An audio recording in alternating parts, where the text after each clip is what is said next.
Hello my dear student, welcome to K Chauhan vision. हम lesson पढ़ रहे हैं रिप्रोडक्शन। आज इसमें मैं पार्ट 11 लेके आ रही हूँ और इस पार्ट में हम पढ़ेंगे फर्टिलाइजेशन। इसको बोलते हैं निषेचन क्रिया। जैसे मैंने आपको बोला निषेचन, तो आपको याद आ गया होगा कि इसके बारे में तो आपने सुना हुआ है। अब क्वेश्चन कैसे आता है, निषेचन क्या होता है? पहले तो यही कि जब एक नर युग्मक और मादा युग्मक आपस में मिलते हैं तो युग्मनज बनता है। इस क्रिया को निषेचन कहते हैं। ठीक है, अब क्वेश्चन आ गया, निषेचन कितने प्रकार का होता है? तो निषेचन दो प्रकार का होता है, एक बाहरी निषेचन और एक आंतरिक निषेचन, external fertilisation and internal fertilisation. इसके साथ ही हम पढ़ेंगे पर निषेचन और सब निषेचन। पहले एक्सटर्नल निषेचन क्या होता है? बाहरी निषेचन, जब मिलेंगे तो नर और मादा युग्मक की। ठीक है, नर युग्मक को हम शुक्राणु कहते हैं, मादा युग्मक को अंडाणु कहते हैं। जब नर युग्मक और मादा युग्मक अपने अपने शुक्राणु और अंडाणु जो है अपने शरीर से बाहर पानी में छोड़ देते हैं और फिर पानी की सतह पर ही अंडाणु और शुक्राणु का मेल होता है। शुक्राणु और अंडाणु का संयोग शरीर से बाहर कहाँ पे हो रहा है? पानी में हो रहा है। तो इस क्रिया को हम बाहरी निषेचन कहते हैं।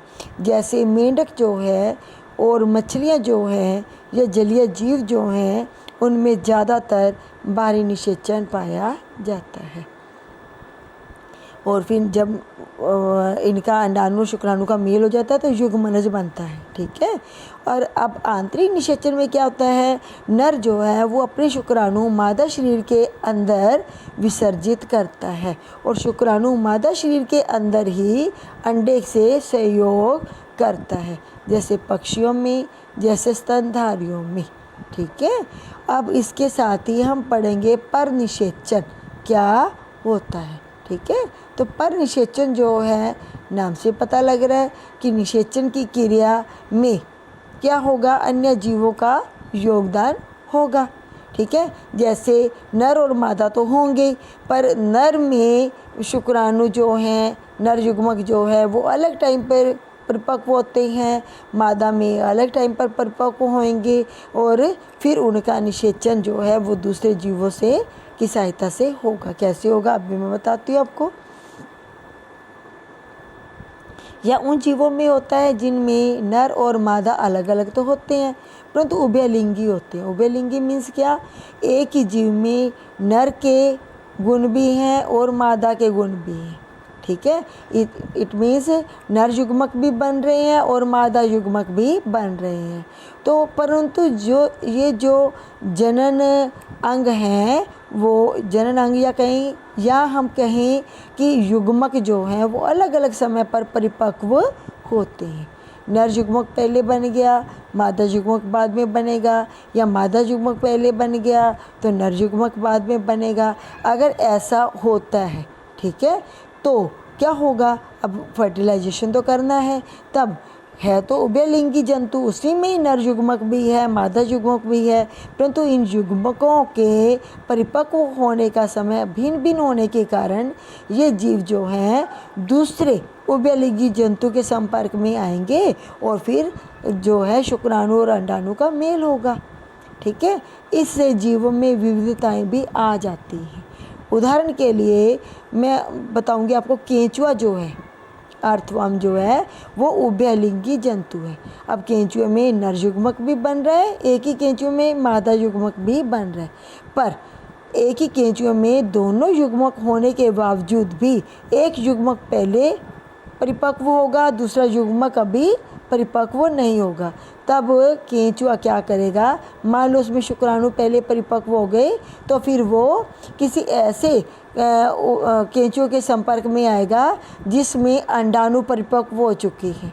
तो अब एक केंचुए के शुक्राणु और दूसरे केंचुए के अंडाणुओं का संयोग होगा और फिर विविधताएं भी आएंगी, चेंजेस भी आएंगे। स्वनिषेचन, उभयलिंगी जीव ही होंगे पर नर और मादा के जो युग्मक हैं वो एक ही समय पर परिपक्व होंगे, एक ही समय पर मैच्योर हो जाएंगे और फिर उनका स्वनिषेचन हो जाएगा। इसमें फिर नए गुण नहीं आएंगे।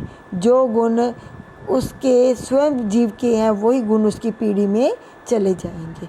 तो पर परागण से जीवों में विविधताएं या चेंजेस आते हैं, ये हमने देख लिया है।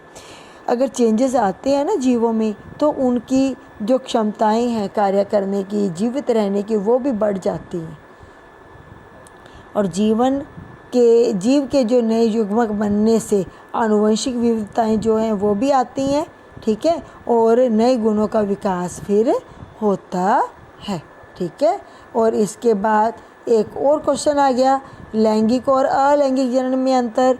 ये मैंने आपको करवाया हुआ है एक पहले वीडियो में, आप वहाँ से भी इसको लर्न कर सकते हो। वही क्वेश्चन है, लैंगिक जनन में नर और मादा दोनों की आवश्यकता होती है, जबकि अलैंगिक जनन में नर और मादा की नहीं होती, एक ही जीव होता है। यह निम्न श्रेणी के जीवों में होता है, जैसे अमीबा, हाइड्रा, पैरामीशियम, इनमें पाया जाता है, जबकि ये उच्च श्रेणी के जीवों में होता है, जैसे पक्षी हैं, स्तनधारियाँ, इनमें पाया जाता है।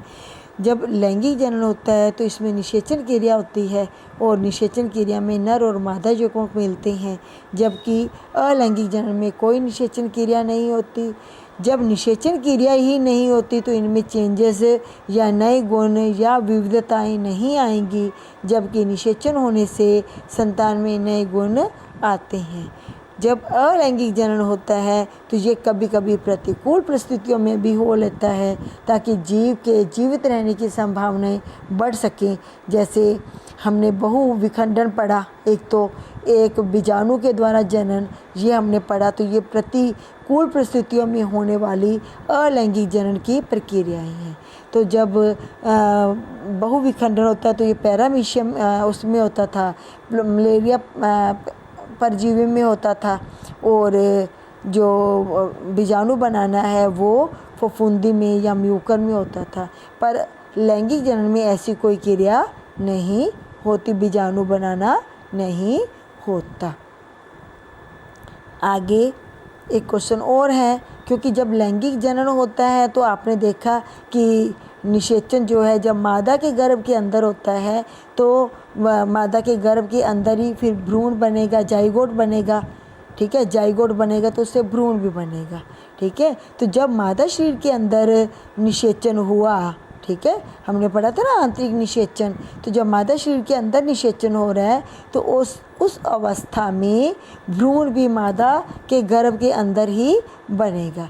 जब मादा के गर्भ के अंदर भ्रूण बन रहा है तो भ्रूण का विकास भी मादा के गर्भ के अंदर ही होगा, ठीक है। तो फिर कैसे वो भ्रूण जो है मादा के गर्भ के अंदर ही रहकर बड़ा होता है, कैसे बड़ा होगा?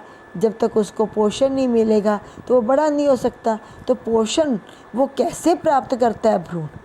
तो क्वेश्चन हमारा यही है, माँ के शरीर में गर्भस्थ शिशु को, गर्भस्थ भ्रूण को पोषण किस प्रकार प्राप्त होता है, या माँ के गर्भ में पल रहा भ्रूण अपना पोषण कैसे प्राप्त करता है? ये बहुत इम्पॉर्टेंट क्वेश्चन है, अक्सर क्वेश्चन पेपर में पूछा जाता है। How does the foetus get it nutrition from the mother's बूम, ठीक है। तो माँ के गर्भ में जब भ्रूण बनता है ना, मैंने आपको बताया था ये यूट्रस की वॉल्स मोटी हो जाती है, थिक हो जाती है, ठीक है।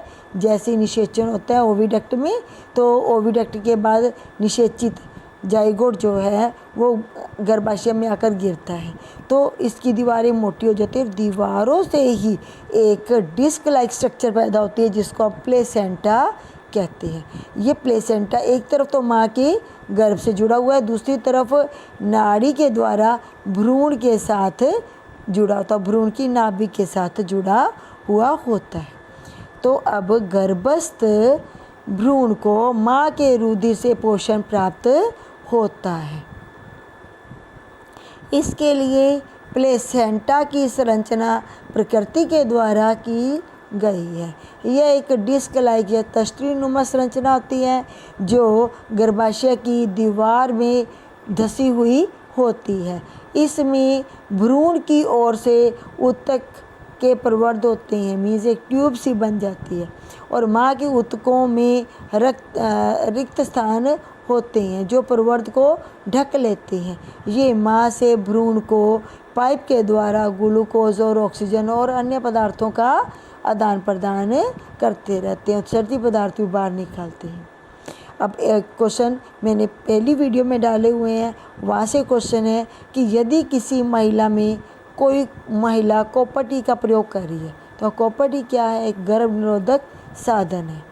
अगर आपको नहीं पता तो इससे पहले वाली वीडियो आप देखो, ठीक है।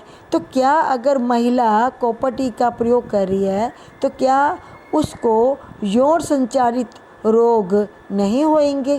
क्या उसकी सेक्सुअली ट्रांसमिटेड डिजीज़ से उसकी रक्षा हो सकती है?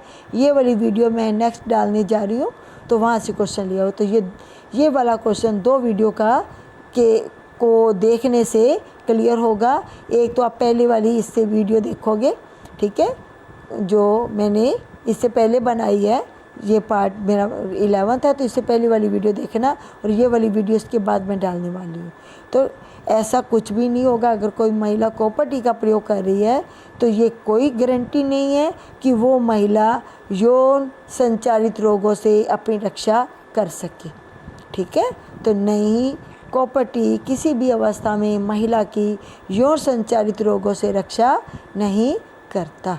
तो आज की वीडियो थोड़ी लंबी थी, आपको अच्छी लगी होगी। मेरी नेक्स्ट वीडियो देखना आप, यौन संचारित रोग क्या होते हैं और इनसे कैसे बचा जा सकता है। Thanks for watching this video. Thank you.